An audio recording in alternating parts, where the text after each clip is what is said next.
Hai, para pecinta hal unik, seru, dan kreatif. Selamat welcome to Exoveto TV.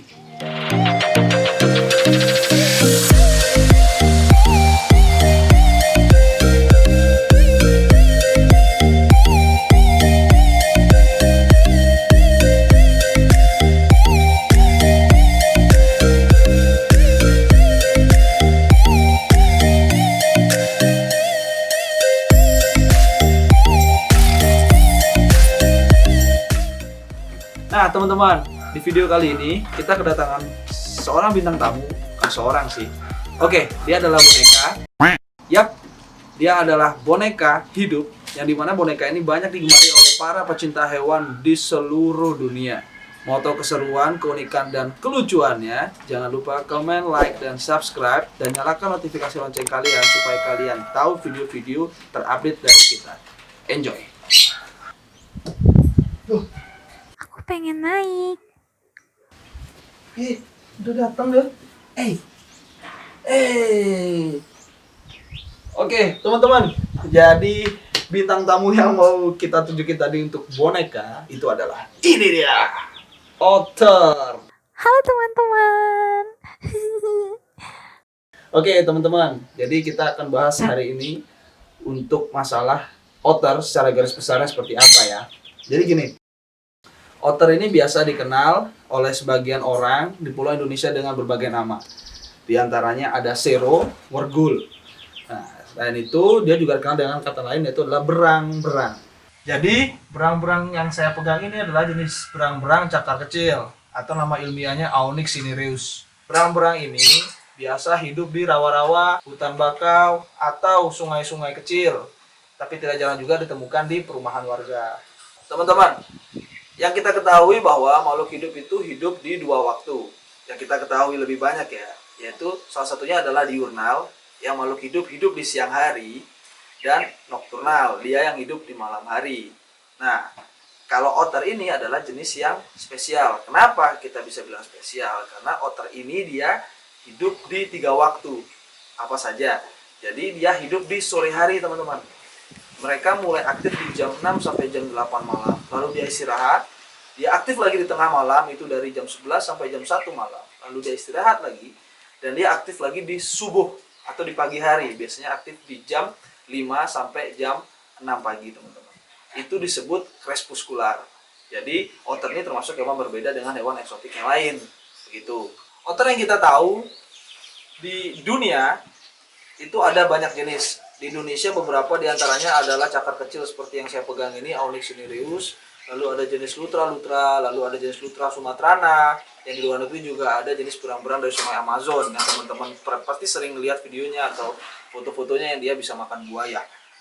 Yap, sekarang kita akan bahas tentang cara perawatan otter atau sero atau berang-berang atau wergul, atau jenis cakar kecil Onyx cinereus. Ada beberapa hal yang harus kita siapkan. Di antaranya pertama, kita harus membutuhkan waktu.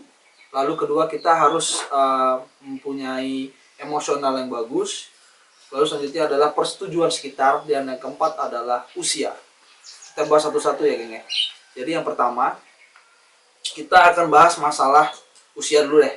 Jadi teman-teman biasanya cenderung memelihara otter itu selalu mencari yang usia yang masih baby atau baby up, kurang lebih umur kita di bawah 5 bulan. Nah, di sini banyak terjadi kesalahan. Jadi teman-teman yang keep otter di usia di bawah 5 bulan tersebut, mereka belum paham tentang bagaimana cara merawat otter, susahnya otter seperti apa, lalu penyakit-penyakit otter itu seperti apa. Nah, mereka hanya lihat dari segi lucunya saja. Tapi proses untuk bisa membuat otter itu sehat sampai besar, karakternya bagaimana, habitnya gimana, mereka tidak paham. Jadi kalau dari saya sendiri, kalau mau memelihara otter itu paling bagus usia di atas 7 bulan. Itu lebih aman. Ini kita akan bahas tentang isi dompet. Nah, isi dompet ini adalah keuangan kita, teman-teman. Otter ini terkenal dengan semboyan 3B. Yang pertama bau, yang kedua berisik, ketiga boros. Nah, borosnya ini itu akan lumayan menguras dompet teman-teman.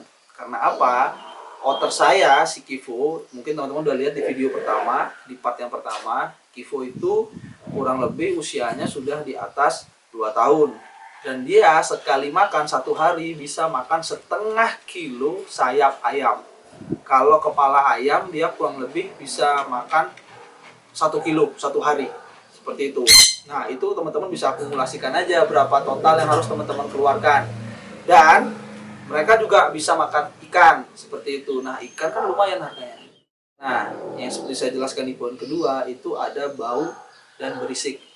Nah, kalau teman-teman punya keluarga yang dia itu agak sensitif dengan kotor, dengan aroma, dengan suara, mending jangan keep ya. Atau tetangga kalian dan seperti itu. Karena apa? Otter ini mempunyai beberapa ciri khas suara yang dimana suara-suara tersebut memiliki arti. Banyak yang teman-teman pemain hewan untuk khususnya otter tuh belum tahu semua arti suara ketika ciapnya rendah, ciap sedang, atau nggak ciap yang tinggi. Nah, itu mereka punya arti. Kalau kita tidak bisa memberikan apa yang diminta sama si otter, itu akan terus. Dan itu akan lumayan sedikit mengganggu pendengaran. Gitu teman-teman. Dan lalu bau tadi. Otter mempunyai bau yang khas. Dan itu tidak bisa dihilangkan.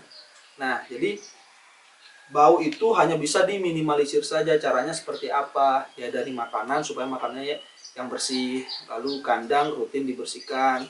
Yang ketiga, jangan lupa diberikan selimut. Selimutnya harus sering dibersihkan, dicuci. Lalu si otter jangan lupa diajak berenang. Gitu. Dia bisa juga dimandikan pakai sabun-sabun bayi supaya nggak terlalu rusak bulunya. Jadi emosional, kenapa saya bilang masalah emosional? Karena keep otter ini itu tadi dia berisik dan dia boros. Kalau udah bersuara, apalagi kita pulang kerja atau nggak teman-teman ada capek buat skripsi atau mengerjakan tugas atau dari manapun itu, ketika dengar otter seperti itu kadang emosi kita memuncak gitu. Dan tidak memungkiri saya pun seperti itu. Cuman gimana caranya? Karena kita sudah komitmen, emosional tadi kita redam. Ya, dengan cara seperti apa? Kita harus paham apa yang dia mau, yaitu seperti di poin ketiga untuk masalah suara seperti itu. Kita harus tahu artinya dari siap yang rendah, sedang, dan tinggi. Seperti itu teman-teman. Nah, otter ini adalah hewan jenis yang aktif. Jadi dia harus butuh waktu main gitu. Jadi satu hari harus ada waktu untuk main teman-teman. Biasanya otter itu akan aktif di jam 5, 6 sampai jam 7. Seperti itu. Seperti saya jelaskan di video pertama, di part pertama, otter itu adalah jenis hewan crepuscular yang dia hidup di 3 waktu. Teman-teman pasti ingat kan? Jadi dia hidup di sore, tengah malam, dan subuh. Sore itu biasanya dia keluar untuk mencari makan. Dan dia bergabung dengan koloni mereka, teman-teman. Nah, di situ kalian harus ajak mereka main gitu. Kalau teman-teman nggak ajak mereka main, saya berani jamin tengah malam teman-teman nggak akan tidur. Karena dia berisik. Ada beberapa keperluan juga teman-teman yang perlu diperhatikan ketika teman-teman akan memelihara otter. Yang pertama adalah kandang, yang kedua pakan. Kita bahas lagi satu-satu ya teman-teman. Untuk kandang, teman-teman biasanya hobis yang saya lihat kebanyakan pemain-pemain baru ataupun pemain yang lama juga ada, mereka menggunakan kandang yang kecil. Alangkah baiknya menggunakan kandang yang cukup lebar dan panjang teman-teman, karena otter hewan yang aktif. Kalau bisa dalam kandangnya bisa dikasih bak atau mainan-mainan supaya dia lebih asik dan nyaman di kandangnya dan tidak ribut tentunya teman-teman. Nah, otter ini seperti saya jelaskan di poin sebelumnya, otter ini dia hewan jenis karnivora. Jadi dia itu bisa makan daging-dagingan. Contohnya yang bisa dimakan adalah ayam. Teman-teman bisa kasih substitusi penggantinya itu kepala ayam atau sayap ayam. Tapi otter saya dikasih paha pun mau teman-teman, dan itu juga lumayan sih kosnya. Teman-teman juga bisa kasih ikan seperti lele, ikan-ikan sungai, itu biasanya dia suka. Atau enggak, kalau teman-teman di rumah sekitar ada sungai, itu bisa diajak, nanti dia bisa cari pakan sendiri. Karena kan tangannya si otter tuh kan suka masuk-masuk ke dalam sela-sela. Nah, itu kadang dia tiba-tiba keluar bawa yuyu atau kepiting sungai. Kalau teman-teman ada yang nggak tahu yuyu ya. Lalu ada keong-keong sungai. Nah, teman-teman pasti juga nanya dong, otter ada vitaminnya nggak, Mas? Pasti nanti akan ada yang komen seperti itu.